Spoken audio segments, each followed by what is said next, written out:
வணக்கம். நம்ம இன்றைக்கி இந்த வீடியோவில் ஒரு சூப்பரான சேப்பக்கிழங்கு ஃப்ரை பண்ண போகிறோம். வாங்க நான் இதை எப்படி பண்ணேன்னு பார்க்கலாம். அதுக்கு முன்னாடி நம்ம சேனலை நீங்கள் இது வரைக்கும் சப்ஸ்கிரைப் பண்ணலன்னா சப்ஸ்கிரைப் பண்ணி வச்சுக்கோங்க. வாங்க வீடியோக்குள்ளே போகலாம். இந்த சேப்பக்கிழங்கு ஃப்ரை பண்ணுறதுக்கு 1/4 கிலோ எடுத்து அதை நல்லா குக்கரில் வேக விட்டு ஒரு 2 விசில் வச்சு வேக வச்சு தோல் உரித்து கட் பண்ணி வச்சுருக்கேன். வாங்க இதை எப்படி செய்யலான்னு பார்க்கலாம். பேன் அடுப்பில் வச்சுருக்கேன்.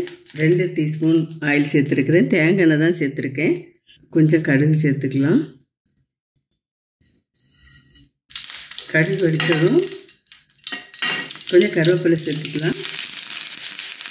இப்போ நம்ம கட் பண்ணி வச்சுருக்கிற சேப்பக்கிழங்கு போட்டுடலாம்.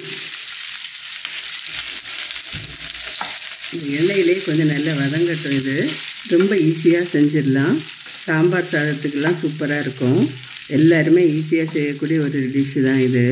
கடையிலேருந்து வாங்கிட்டு வந்தோன்னா வேக வச்சு எடுத்துட்டு தோல் உரிச்சிட்டு இதே மாதிரி ரொம்ப இதுக்கு வேறு அதிகமான பொருட்கள்லாம் தேவைப்படாது. காரம், அதுக்கு மிளகாத்தூள் நம்ம சேர்க்கணும், மஞ்சத்தூளும் சேர்க்கணும்.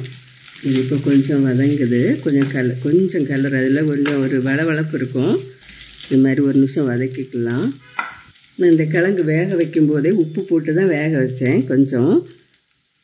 அதனால் பார்த்து நான் கொஞ்சம் குறைவாக தான் உப்பு சேர்ப்பேன். நீங்கள் உப்பு போடாமல் வேக வச்சிங்கன்னா கிழங்குக்கு சேர்த்து உப்பு போடணும். இது மசாலாவுக்கு மட்டும் நம்ம உப்பு கடைசியில் சேர்த்தா போதும். இப்போ 1/4 டீஸ்பூன் மஞ்சத்தூள் சேர்த்துருக்கேன். இங்கே எண்ணெயிலேயே இந்த மஞ்சள் வாசம் போகணும். இதோட கொஞ்சமாக உப்பும் சேர்க்கலாம். கொஞ்சம் உப்பு சேர்க்குறேன். 1/4 டீஸ்பூனுக்கும் குறைவாக தான் சேர்க்கணும்.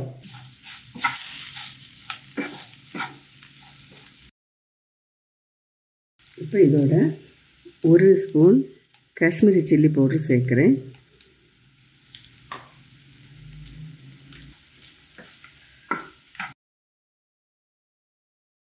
தேவைப்பட்ட ஆயில் கொஞ்சம் சேர்த்துக்கலாம். இதுவும் ஒரு 2 நிமிஷம் அப்படி எண்ணெயில் அதில் இருக்கிற எண்ணெயிலேயே கொஞ்சம் நல்லா வதங்கட்டும். பச்சை வாசம் போகணும். காரம், உப்பெல்லாம் உங்கள் அளவுக்கு டேஸ்ட்டு பார்த்துக்கோங்க.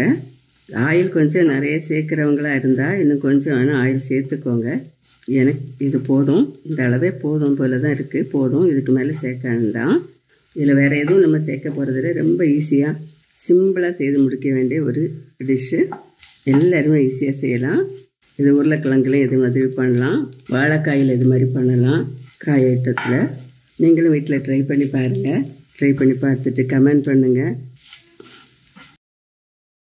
டேஸ்ட் பண்ணி பார்த்துடலாம். நான் சேர்த்துருந்த காரம், உப்பு எல்லாமே ரொம்ப கரெக்டாக இருக்குது. ஆயில் எல்லாமே கரெக்டாக இருக்குது. இந்த அளவுகளோடு நீங்களும் செய்து பாருங்கள். மறுபடியும் ஒரு நல்ல ரெசிபியோடு நான் உங்களை சந்திக்கிறேன். மறக்காமல் லைக் பண்ணுங்கள், கமெண்ட் பண்ணுங்கள், சப்ஸ்கிரைப் பண்ணுங்கள். நன்றி. God bless you.